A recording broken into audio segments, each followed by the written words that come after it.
Friends, recently I had made a video titled Bible's 9 Hindu Characters. Now I have found a 10th one.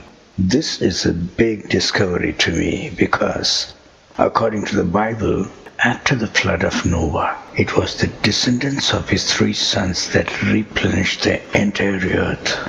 Even though I have spoken a lot about his sons, Shem and Ham, when it comes to the life of his eldest son Japheth, there aren't many specific details that I can share except a few references on where his sons settled on earth. However, Japheth is in Hindu mythologies as well. There, they call him Yayati. Hindu literatures depict him as someone very carnal-minded. In fact, when Noah's sons divided the parts of the earth among themselves, the Mediterranean islands as well as the cold north became the inheritance of Japheth. Now, in Mahabharata, they talk about the Kuru dynasty. The Kurus were the descendants of Yayati, which is Japheth. Their origin is the Arctic region, which Mahabharata calls Uttara Kuru. Not only that, it is written that they were a group of people who practiced free love, like birds and the beasts. That is how Kunti Devi, the mother of the Pandavas, had 5 children through 5 different entities. After having been in Uttara Kuru for a while, these people moved south to settle in the warm Gangetic plains. However, there were many communities that believed in monogamous relationships had already settled there. Now, one can imagine the kind of reception this group that believed in free love would get in that place. Noah was worried for the children of Yayati. So he brought his pious and valiant son Shem from the Armenian region to Gangetic plain and made him the king over the children of Yayati. That is when Bharatvarsha, the country of ancient India, was born. Noah's son Shem was the king Bharat, which I have explained in one of my videos titled Shem was the king Bharat of India. Please take a look. Now, one may say that what I just said is not true and I'm making up stories. However, studying the case of Yayati and his descendants give away the fact that Yayati is indeed Japheth. In the Hindu accounts, Yayati had 5 sons, namely Truvasu, Yadu, Anu, Drihu and Puru, out of which Truvasu, as the name suggests, was the ruler of Turkey according to Srimad Bhagavatam. And Truvasu's people were called Yavanas by the Indians. The Bible mentions one of the sons of Japheth as Javan, and his people were settled in Turkey.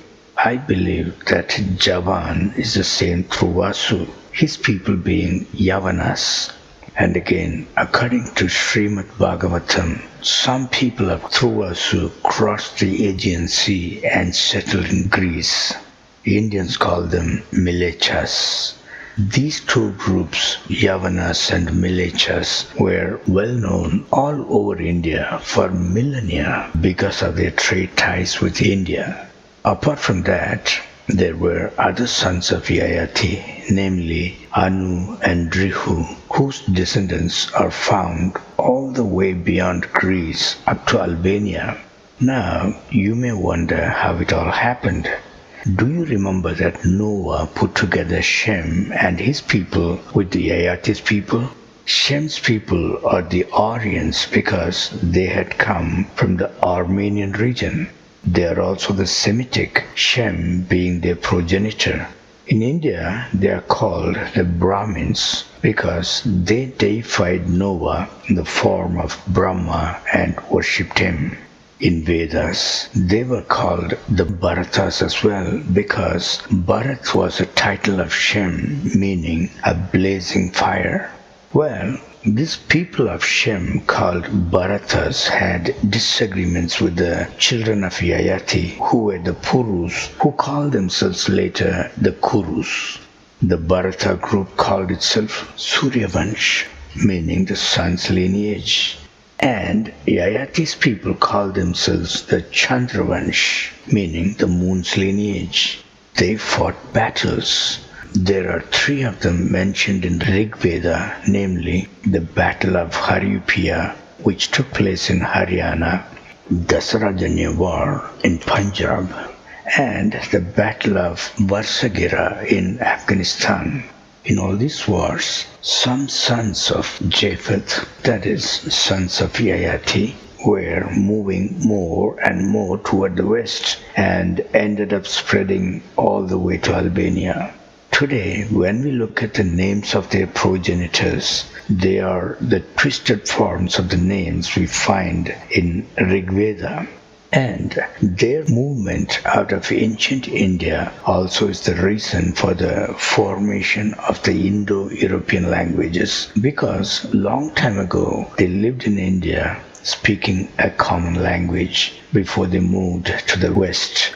Okay friends, today we looked at the 10th person of Hinduism in the Bible, namely Noah's son Japheth. And in the process, we also found an 11th person, Javan, in the form of Thruvasut, and many other things. Thanks for watching my videos. Please like and share if you care. God bless you.